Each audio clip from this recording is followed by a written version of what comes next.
صحیح بخاری حدیث نمبر 34۔ ہم سے قبیصہ بن عقبہ نے یہ حدیث بیان کی، ان سے سفیان نے،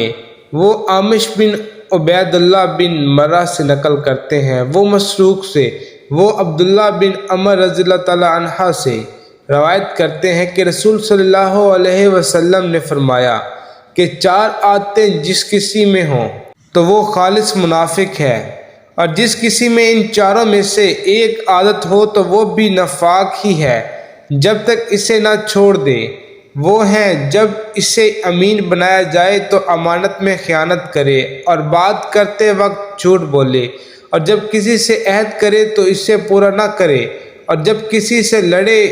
تو گالیوں پر اتر آئے۔ اس حدیث کو شعبہ نے بھی سفیان کے ساتھ عامش سے روایت کیا ہے۔